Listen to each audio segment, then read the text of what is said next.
Bienvenidos y bienvenidas, colegas, colegues, a Brutalex, a este espacio destinado a abogados, en donde entrevisto y charlo y conocemos perfiles en la abogacía. Hoy tenemos a la reina del derecho creativo, Agustín Louró.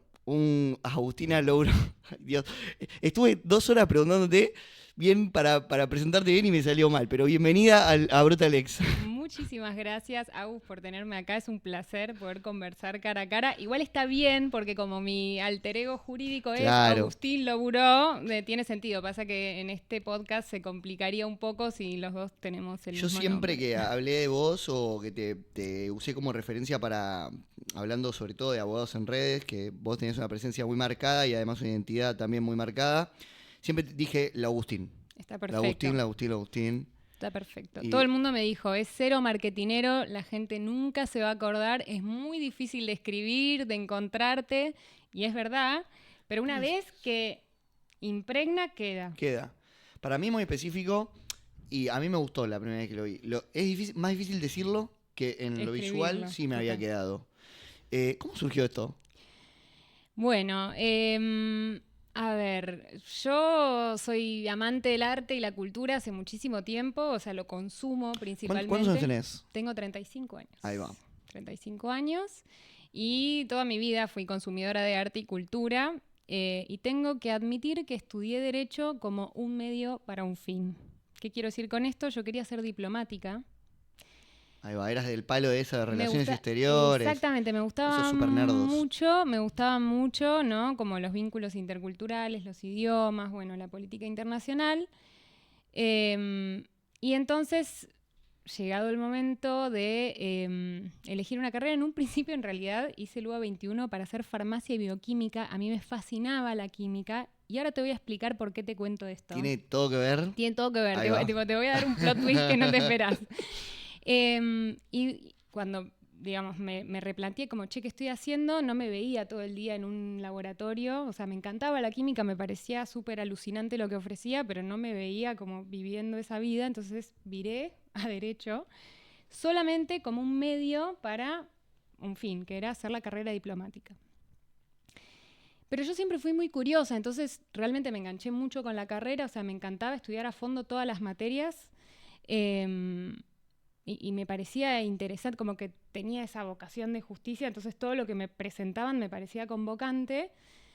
Y cuando terminé la carrera, bueno... También, perdón, sí. Es cierto entusiasmo, si sos medio entusiasta, te pone el derecho penal y mínimo un par de meses te va a pegar, ¿no? Sí, bueno, derecho penal por supuesto, pero también me pegaba todo. Civil, como todo. Claro, o sea, si sos entusiasta... menos seguros no me logró entrar. Okay. Digamos, lo lamento profundamente porque se dediquen a eso, pero tampoco es una joda. No, es como, no logré sentirlo, quizás no estuvo bien dada la materia. Pero, bueno, terminé la carrera y ahí, como tuve un impasse, empecé a trabajar en el gobierno de la ciudad como joven profesional. Y no, mentira, empecé a concursar primero para la Cancillería. El primer año dije, me voy a dedicar de lleno. O sea, me voy a dedicar de lleno a preparar esto. Me dediqué todo el año, rendí, me fue bárbaro, no quedé entre los 50 ingresantes y dije, bueno, el año que viene redoblo esfuerzos y debería fluir, ¿no? Y ahí justo también surgió la posibilidad de empezar a trabajar en el gobierno de la Ciudad de Buenos Aires. Yo había trabajado un tiempo mientras estudiaba en un estudio jurídico, muy de los grandes, así como tradicionales. ¿La pasaste bien? Sí, la pasé bien, me gustó, me formó, me gustó como la disciplina, el orden. Aprendí a trabajar, básicamente. Aprendí a trabajar, exactamente, como no tener ni idea y de repente como que, bueno, lo que tienen los estudios grandes es que tienen los procesos muy aceitados, claro. Entonces es como... Todo muy estructural. Sí, entendés todo muy bien. Y tuve un buen jefe, entonces eso estuvo bueno, pero en sí, digamos, los horarios, las manijas, todo eso no me encantaba y, digamos, ahí fue donde dije, esto no es para mí y nunca más reincidí. Y bueno, volví, bueno, ahí me surgió lo del gobierno de la ciudad, me copó, me metí ahí, tuki, genial, otras dinámicas, mucho más tranquilas, me daba la posibilidad de tener tiempo para seguir preparando el examen. Además me metí a hacer una maestría en estudios internacionales porque como que esa data decían que funcionaba muy bien con el ingreso. Dije, bueno, este año es mío. Concursé y me fue peor que el año anterior. Me hackeó la cabeza porque como que la lógica... Peor que te vaya. Que no entres bueno, pero que te vaya peor. Exacto, como que quedé más abajo en el ranking y dije como que... O sea, el ranking específicamente era para entrar en qué? En la carrera diplomática, que después son 2 años cursando ahí en Cancillería. Yo no tengo idea de nada, por eso me... O sea, vos primero lo que haces es rendir. En ese momento creo que eran 9 exámenes: economía, derecho constitucional, derecho internacional público, cultura general. Si las carreras más de ñoño que vayas, miles de idiomas también. Sí, exacto. Bueno, tenías que preparar 2 ensayos sobre temáticas que te enterabas ahí en el momento. Bueno, o sea, durante una semana rendías 9 exámenes muy exigentes. Y después, si te daba el promedio, hacías el coloquio. Y el coloquio, que era frente a 10 diplomáticos, te daba el 40% de tu nota. Entonces, todos tus exámenes eran un 60% de la nota y el coloquio el otro 40%. Ok. Y bueno, ahí es donde, digamos, hay como nada. Puede fallar que un año te vaya mejor o peor por los ensayos. Y ahí es donde dije, ¿qué es esto? ¿Qué me está pasando? Y dije, no, yo no puedo dedicarle más tiempo, o sea, no puedo seguir dando vueltas sobre este examen donde claramente, o sea, no sentía que... Me va a dejar pelada esto. Sí, como no sentía que yo pudiera hacer algo para romper con la lógica de la examinación, y entonces me relajé. Justo surgió la posibilidad de meterme a trabajar en el Teatro Colón, que para mí, te imaginarás, era un sueño increíble. De hecho, me pregunté yo misma, ¿qué voy a hacer en el Teatro Colón? Como, ¿qué laburo legal hay para hacer ahí? Pero te omnibuló, quería tirar esa palabra, pero te dejó realmente, dije, te flashó mal. No sé qué voy a hacer ahí, pero me encanta, por supuesto. Y fue ahí donde entré en contacto con la propiedad intelectual, que es esta rama del derecho que no vemos mucho en la facultad, la vemos tangencialmente en derechos reales, en contratos, en, no sé, obligaciones, pero como que no tenés una materia que sea propiedad intelectual donde ves, bueno, propiedad industrial, derechos de autor, cómo funciona, activos intangibles, cómo eso puede servir para estructurar una empresa, digamos. Hoy en día la mayoría de las empresas en general basan sus ingresos en la gestión de los activos intangibles. Hoy tanto no es una cuestión de capital, sino de explotar bien tus activos. ¿Cuáles son? Las marcas, la reputación, el know-how, capaz incluso una patente o un modelo, un diseño industrial. Como que hoy en día se ve muchísimo más de todo eso, y se empieza a hablar mucho más. Como que en el momento en el que por lo menos a mí me tocó estudiar, nadie te contaba que existía esta posibilidad, así como un montón de otras ramas del derecho, ¿no? No sé, derecho aduanero, aeronáutico, como que son como ramas que están... Pero esas que siento que son más tradicionales y que si bien no son nichos grandes, están como desde más tiempos, presentes. Sí.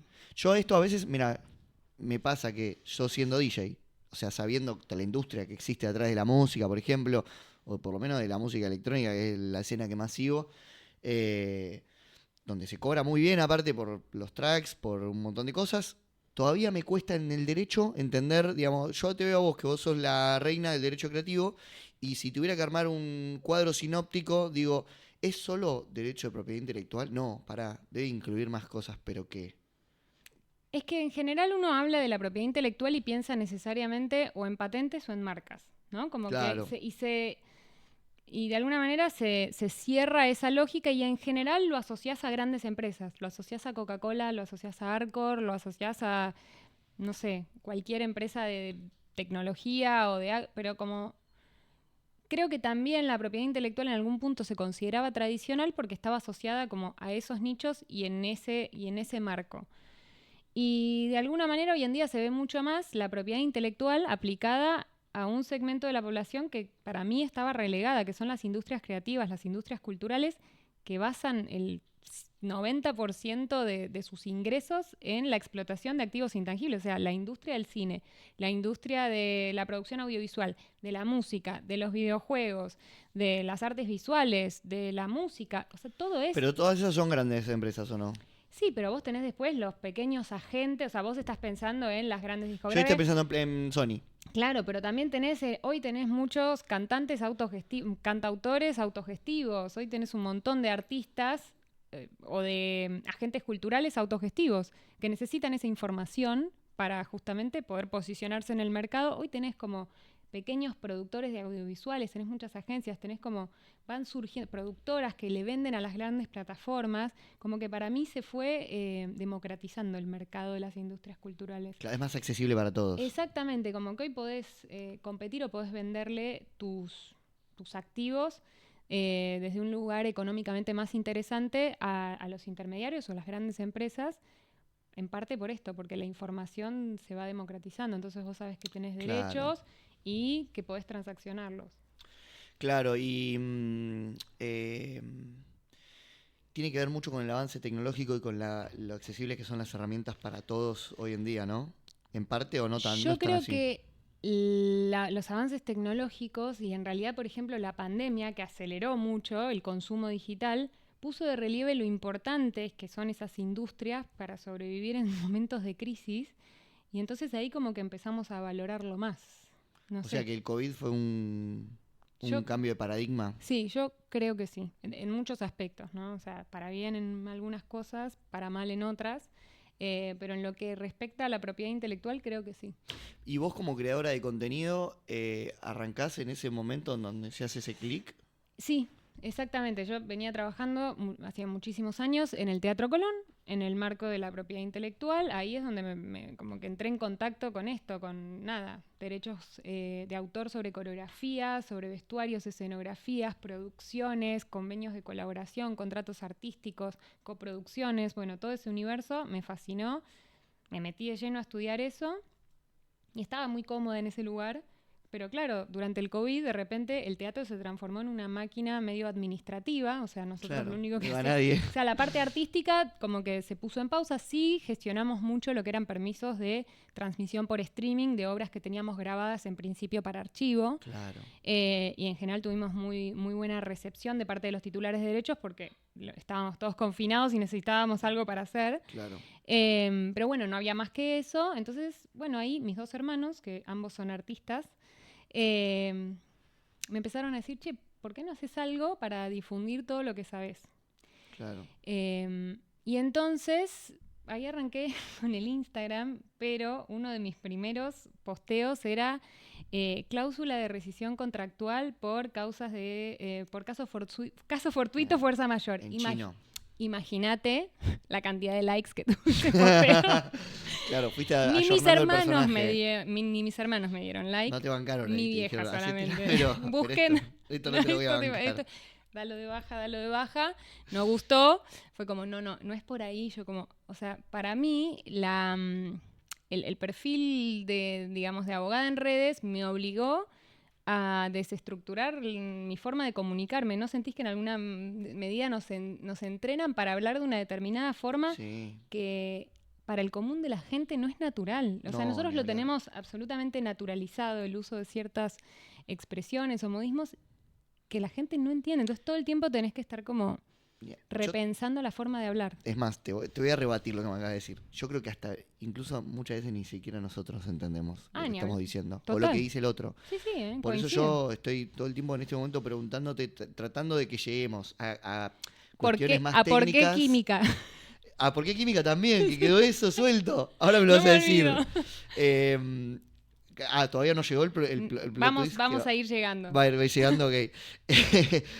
Creo que busco que vos me cuentes cosas que sabés o cosas que son interesantes incluso para los propios colegas, pero que no me digas, bueno, por la ley tal, no sé qué cosa, y esto se discute así, ¿no? Y hables todo doctrinariamente, sino, che, es loco, pero las medianas empresas están cotizando esto a través de este derecho que tienen. Bueno, estamos hablando en otro idioma, ¿viste? Bueno, Eso fue, y acá voy a tirar un pequeño chivo si me permitís. Oh, por favor. Eso fue lo que hicimos con mi socio Ezequiel en nuestro libro que Ahí va. lanzamos hoy mismo. O sea, Lo me vi, estás lo vi, entrevistando el día del lanzamiento del libro, La Biblia del Derecho Creativo, que ahí Felicitaciones. quisimos, gracias, quisimos jugar un poco con esta idea de la Biblia como la referencia, la guía, ¿no? El lugar al cual recurrir para buscar una respuesta. Pero quisimos hacer un libro que no fuera doctrina, que no fuera, digamos, que no estuviera basado en te cito la ley y tratar de entenderla, sino como, bueno, yo me dediqué a estudiar todo eso para poder bajarlo a algo que sea accesible, consumible, legible, Claro. para el público específico para el que está apuntado. La propiedad intelectual no está apuntada solamente a las grandes empresas que pueden pagar grandes estudios jurídicos, está apuntada también a cualquier hacedor artístico y cultural. Entonces, también deberían poder acceder a esa información y a la comprensión de las leyes que los asisten. Totalmente. Ahora, la idea es que justamente estas personas, en base a esa Biblia, tengan por lo menos una referencia antes de llegar a un letrado, ¿decís? Exactamente, como más o menos que entiendan primero que tienen derechos, de qué color son, cómo se forman, cómo accedo Claro. a esos derechos, o sea, qué necesito, si tengo que cumplir algún requisito o no, porque también están como esos mitos, ¿no? De, bueno, para acceder a mi derecho tengo que hacer tal o cual cosa y no necesariamente es así. A pesar de que algunas cosas convienen, por ejemplo, ¿no? El depósito de obra o el registro de obra en la Dirección Nacional de Derecho de Autor, ¿es obligatoria, no es obligatoria? ¿Sirve o no sirve? ¿Para qué sirve? Bueno, todas esas cosas las vamos contando. Sí, que la gente no tiene ni idea de cómo resguardar sus derechos y a veces no los conoce. Digo. Exacto. Yo te quiero preguntar si viste casos, que spoiler alert, me imagino que sí, pero qué sé yo, que me lo diga la reina del derecho creativo, de gente que quizá está haciendo un laburo artístico que podría estar monetizando y que podría ser rentable y no lo tiene porque no está asesorado. Recontra. Un montón de casos. La mayoría que llegan tienen que ver con eso y en muy pocos casos tenemos la posibilidad de accionar muchas veces. En realidad, a ver, siempre que uno quiere puede accionar judicialmente y tratar de armar el caso para probar lo que uno alega, pero obviamente para eso tenés que construir, ¿no? No es cuestión de litigar por litigar, o por lo menos esa no es la forma que lo vemos nosotros. Y está bueno que para poder litigar uno tenga herramientas a su alrededor, estos depósitos, registros, contratos, todas las herramientas que deberían gestionarse de manera preventiva. Entonces, con mi socio Ezequiel nos definimos como abogados preventivos. Buscamos que esa información llegue antes. El litigio puede surgir igual, lo sabemos los dos, digamos. Sí. Tenemos un contrato donde vos decís quedó todo claro y podemos estar en desacuerdo con la interpretación y lo vamos a litigar igual. Capaz que negociamos, capaz que llegamos a un acuerdo, pero si no, capaz que tenés un contrato, igual surge el problema. Pero es diferente cuando ya tenías todo un contexto. Un marco normativo, obvio. Exactamente, claro. Que te dice más o menos, bueno, a quién le corresponde cada cosa. Te deja en un mejor lugar. Lamentablemente tenemos muchísimos casos de ese estilo y que además desisten incluso de siquiera plantear la posibilidad de un reclamo o de una negociación porque dicen, no, bueno, y no, pero la verdad que no corresponde porque esto yo no lo hablé y ya me pagaron o no me pagaron. Y no, como que hay muchísimo desconocimiento y una percepción como de desamparo absoluto. Y la realidad es que hoy en día es muy difícil litigar en materia de propiedad intelectual. ¿Siempre se litiga en civil esto? No, puede ser civil, y ahí eso es lo que quería contar, civil o civil comercial, dependiendo si es propiedad industrial o derecho de autor. Entonces ya incluso tenés ese problema de base, digamos, que no sabes dónde vas a parar. Un problema de competencias. Tremendo, y a eso se suma que no son frecuentes los litigios en materia de propiedad intelectual, entonces del otro lado quizás no tenés... No saben o no tienen aceitado cómo respondértelo. Exactamente. Para no decir no saben. Hemos llegado a audiencias testimoniales en donde nos han dicho no sé qué preguntar. Ok, claro. No voy a dar mayor informe, pero es No, sin quemar a nadie, pero realmente hablando de la problemática de fondo. O sea, duro, porque te lo dicen adelante tu cliente y vos te querés morir. No, es un montón, o sea, es realmente complicado. Yo sueño con tener una especie de COPREC de la propiedad intelectual. Claro. Ese es como mi sueño. Lo voy a verbalizar para ver si sucede. Pero realmente creo que agilizaría muchísimo los procesos y creo que son casos que dan para ese tipo de resolución más administrativa, digamos. Pero creo que todo da la sensación de que va en camino a eso porque cada vez queda más evidenciado que lo creativo tiene que estar monetizado para que siga funcionando, para que sea un motor, para que sea un impulso. Hasta quieren monetizar Instagram, Twitter hoy en día. Sobre todo Instagram, el otro día empecé a ver que había suscripciones, no lo podía creer. Ah, y suscripciones, por supuesto. Yo en 2020 me hubiera llenado de plata si armaba suscripciones eso. Y sí. Pero como para preguntarte algo, cosas más concretas y que podamos verlo en ejemplos más reales y sin que, obviamente, sin comprometerte a que me nombres a ningún cliente y nada, pero ¿qué ejemplos típicos te suelen pasar en la profesión que vos digas, este tipo de artista suele tener problema con esto? O, bueno, puede ser que pase esto en este rubro de artistas. Bueno, en el rubro, por ejemplo, de los artistas visuales, pasa mucho que no comprenden el límite de...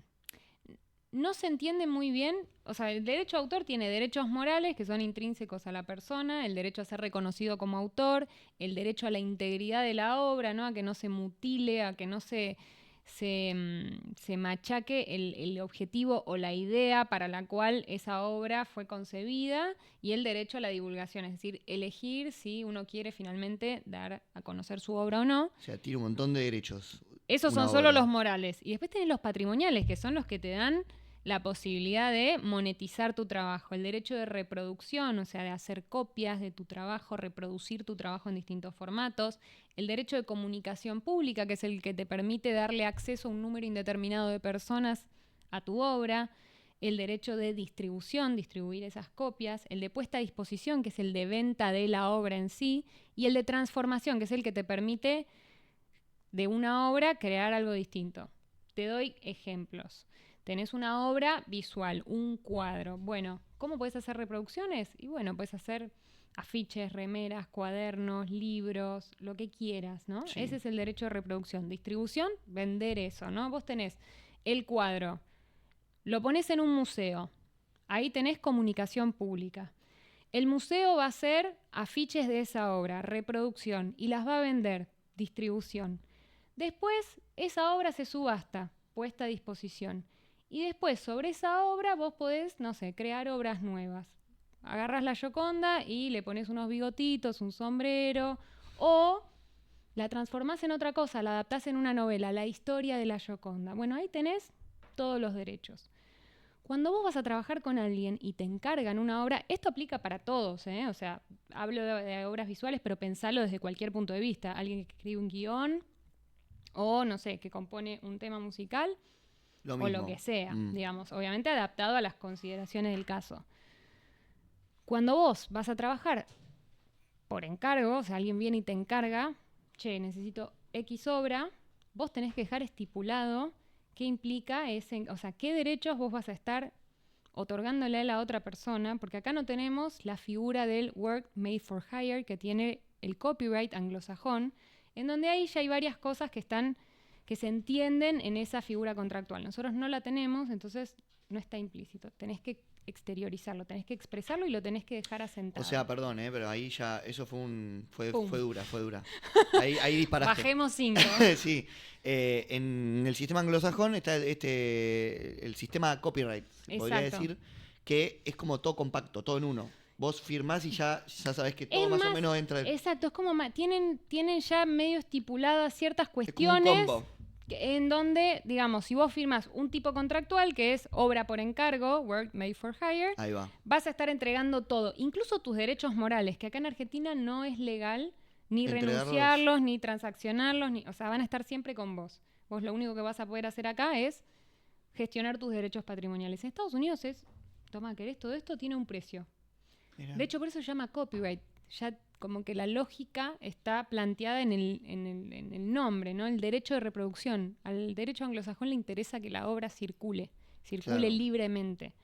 Nosotros acá tenemos un enfoque más pro autor, de cuidar a esa persona que creó esa obra. Pero a su vez, en parte, por dividir las cosas, lo dejas un poco desamparado, se podría decir. Exactamente, perjudica mucho la explotación de la obra, complica mucho la dinámica, entonces muchas veces ves contratos en donde se establece legislación extranjera como ley marco para esos contratos, sobre todo si la sociedad está en el exterior, por ejemplo. Claro, entiendo. Vos sabés que este programa, bueno, está destinado a abogados, a estudiantes, a comunidad jurídica en su máxima expresión. Sé que vos sos un ejemplo particular, o sea, no solo por la temática que tocas, sino desde el lugar en el que te posicionás.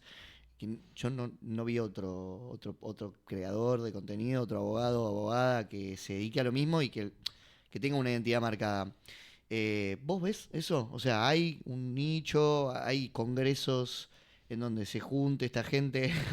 Realmente ¿De dónde salieron ustedes y a dónde van? es que a veces parece como si fuera solamente una ley y punto. Sí, La no, ley de los músicos, sí. No, hay todo. Dejáselo a los managers sí. de la gente música. No, hay todo un universo detrás de la propiedad intelectual y hay muchísimas personas mucho más versadas en la materia que yo, de las cuales aprendo constantemente, obviamente, y tengo el gusto de compartir espacios.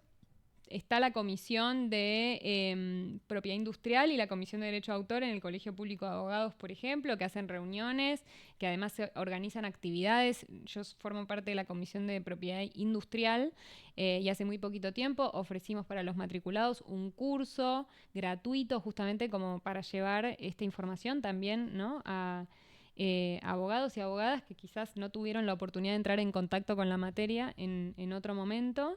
Y después, obviamente, hay congresos de distintas universidades, con organizaciones internacionales. Trabajamos mucho también con el derecho de la moda, que de alguna manera se nutre de la propiedad intelectual, entre otros ámbitos. Como Algo que de eso somos vi. muy... Pero se nutre, pero ¿cuál es el contacto que hace? ¿El diseño de la...? Bueno, el derecho a la moda tiene como... se nutre de consumidor, sustentabilidad, propiedad intelectual, civil y comercial, contractual, como que es una fusión de un montón de ramas. Libertad de expresión en el medio, Libertad ¿no? de Constitucional. exactamente, ni que hablar. Y nosotros lo que aportamos a esa rama tiene que ver con la protección de las marcas, de los diseños a través de modelos y diseños industriales, patentes a veces en la innovación de la producción de textiles, o sea, como que hay ahí mucho contacto. Ahí va. Tenemos a nuestra productora estrella Lu, que... Tengo una pregunta. Perdón, estoy saliendo acá en el audio del podcast de hoy. Te quería consultar con respecto a la inteligencia artificial. Si, digamos, la creación de contenido por inteligencia artificial, ya sea música, arte o cualquier rubro, digamos, ¿podría ser considerada original bajo la legislación de derecho de autor o intelectual? Y es algo que se discute y se sigue discutiendo actualmente porque tiene que ver con la cantidad o el aporte que hace el humano que utiliza la herramienta. Entonces hay un montón de cuestionamientos detrás de la inteligencia artificial. El primero tiene que ver con, bueno, ¿a quién le vamos a asignar? ¿Dónde está la originalidad? ¿Es el que está utilizando la herramienta para producir? O, y esto es un poco más complejo, ¿quién hizo la curaduría de los datos para entrenar la inteligencia artificial, que en algún punto nos va a dar un resultado a partir de esos datos, ¿no?, que se utilizaron para entrenarla? O quién desarrolla la inteligencia artificial, que también le va a estar dando ciertos parámetros de cómo funcionar. Entonces ahí tenemos como distintas formas de asignación de originalidad. Uno piensa necesariamente en el que está utilizando la herramienta y descuida estos otros actores tan relevantes. Y traigo un caso que para mí es muy claro y aliento a todo el mundo que lo busquen.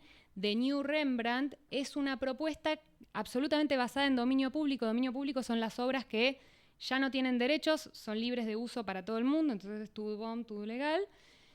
Y lo que hicieron fue tomar toda la obra de Rembrandt, estudiarla, analizarla, curarla, trabajarla, digitalizarla, entrenaron una inteligencia artificial con esos datos y la inteligencia artificial lo que hace es producir obras que podrían haber sido de Rembrandt por estas características y además utilizan un sistema de impresión 3D que te da incluso la textura que hubiese tenido la obra. Todo esto para mostrar la relevancia de, bueno, quién está atrás de la curaduría de los datos para entrenar la inteligencia artificial y quién está atrás de programarla para lograr una determinada obra. Entonces, nosotros como usuarios obviamente tenemos un aporte sustancial y que probablemente le dé originalidad a la obra, pero también hay una lógica detrás de toda la creación de la herramienta que hace que no sea tan simple decir sí o no. Me disparás un tema re loco que lo vi en tu perfil de Instagram, que es el caso del chatbot de Silvina Luna, que además de recontra returbio, te cuento, Lu, hicieron un chatbot que el tipo hablaba con Silvina Luna. O sea, básicamente le escribía o le hablaba y le respondía a Silvina Luna en carácter de Silvina Luna. Y, o sea, le preguntaba cómo te sentís con el médico, con lo que te pasó con un médico que te generó la muerte. Es como la película Her, no sé si la viste. Claro. Eso. Hay un capítulo también de Black Mirror. También, así. lo mismo. Returbio, eso ya directamente ya son delitos, me parece. O sea, sí, totalmente. Es que me parece que ahí hay un uso de la imagen, de la personalidad, de obras, hay un montón de cuestiones y está la ética también, ¿no? No nos olvidemos que nosotros tenemos que ejercer con ética profesional. Que algunos se olvidan. Como para verlo desde un lugar muy simple y vos que seguramente tenés una noción de haber hablado con varios artistas, ¿cuál es un punto de que vos digas, esto es algo que la sociedad debería saber o cualquier creador debería saber y no sabe y necesitamos que el mensaje llegue? Si es que es difícil la pregunta que estoy haciendo, pero ¿viste esas datas que uno a veces tiene que vos decís, tengo información acá y esto por qué no lo tiene todo el mundo en la mano? En tu área, ¿cuáles serían 2 puntos o el punto o los puntos que vos veas clave en ese sentido? Que las creaciones artísticas, culturales, tecnológicas, innovadoras tienen derechos y esos derechos se pueden monetizar. O sea, eso de por amor al arte no es tal. Se puede vivir del arte y no necesitar hacerlo por amor, sino por un simple hecho de que se puede monetizar y se puede vivir de eso. Buenísima la respuesta, me encanta, porque clarísimo. Estamos llegando al final de la nota. Si te parece, me gustaría que des un consejo. A ver, vos tenés 35 años, sos súper joven, pero ya tenés una identidad profesional marcada. Hay gente que está hoy estudiando, viendo a qué mierda se va a dedicar de su vida, ¿viste? Lastimosamente, por amor al arte no se vive, así que hay que cobrarlo de alguna manera. Y si sos abogado, bueno, ni hablar. ¿Qué consejo le darías a esa persona que está ahí arrancando o a alguien que le interesa el tema y que no sabe por dónde arrancar, no sabe más o menos a dónde apuntar? Dice, quizá estudiando esto simplemente no lo voy a... Yo la primera vez que lo escuché pensé que era muy difícil trabajar de eso. Era como, bueno, no, tenés que trabajar para Sony para trabajar de eso. Bueno, es que sí, uno como que recae en esa lógica. Yo creo que al principio es cuestión de ensayo-error, que no tengan miedo de probar. Al principio quizás con un núcleo cercano, pero creo que todos los abogados en alguna medida que quieren salir independientes arrancan de esa forma, ¿no? Bueno, primero probando. Yo registré mi primera marca, fue un registro de un proyecto que tenía yo de cheesecakes caseros mientras estudiaba para ser emprendedora, abogada, hashtag emprendedora, madre, mujer, argentina, emprendedora. Y esa fue la primera marca que registré con éxito cuando el trámite demoraba 50.000 años. Para cuando me salió el título, la marca ya había muerto. Sigo amando la gastronomía, pero bueno, simplemente dije, tengo que elegir y elegí el derecho. Igual, viste, no descartamos nada, Nunca, ¿no? Yo Hoy no te veo te digo descartando. que en cualquier momento. Pero bueno, ahí se vuelve a manifestar esta idea de que siempre me gustó la alquimia. La gastronomía tiene mucho de eso, de fusionar ingredientes, y creo que mi profesión hoy tiene mucho de eso también, como de fusionar el arte, la cultura. Me encanta vincular a artistas, creativos, gente que pasa por el estudio. Me gusta hacer match, me gusta fusionar, me gusta como que surjan proyectos colaborativos, y entonces ahí es donde veo que todo ese amor por la química que tenía dando vueltas. ¿Sabes que lo tenía en la cabeza, no? Me Te imaginé juro, y te lo iba a me preguntar adelanté. Así que nada, probar, ensayo-error. Si uno se maneja con ética y con profesionalismo, y también siempre como recurrir a un otro, ¿no? O sea, yo creo que somos una comunidad, o sea, hay de todo, pero somos una comunidad abierta. De hecho, cualquier persona que me escribe a mí en redes siempre va a tener una respuesta. Si no respondo es porque se me pasó, digo, le di abierto al mensaje y no respondí, pero trato de responder todo con... Sí, a veces lo abrís, pensás y no respondes. Y después decís, che, vuelvo a esto y si no lo dejas de no leído, se te pasa. Me dio el ejemplo porque me pasa todo el tiempo. No, es que sí, te juro. A mí me pone re mal porque no hay nada más feo que escribirle a alguien y no tener una respuesta que no le y que quisiste piense responder. que exactamente todo lo contrario. O sea, siempre que me consulten yo voy a estar abierta a contar como mi versión del ejercicio profesional, que no es el único, pero es una opción posible. Agus, gracias por venir. La verdad, recontra interesante la nota. Te preguntaría 2 horas más cosas de esto, pero en beneficio solo personal. Solo como una asesoría gratuita. Tenés a la Falsa Abogacía apoyando lo que necesites. Muchos éxitos y felicitaciones por la Biblia. Bueno, muchísimas gracias. Tengo algo para darte antes. ¡Ay, qué emoción! ¡Sorpresa! Misterio, misterio. ¿Qué es la estampita? No. La estampita del falso boga. Chicos. Para que te dé suerte y bueno, nada, porque también siempre vos cerca. escribiste una Biblia y yo soy un santo. No, o sea, esto va a ser mi señalador de la Biblia y ahí está el match, chicos, el match que necesitábamos. Gracias, perfecto. Bueno, gracias Agus. Gracias a la gente también por ver. Suscríbanse, denle like, comenten algo, tiren buenas vibras y nos vemos la próxima. Gracias.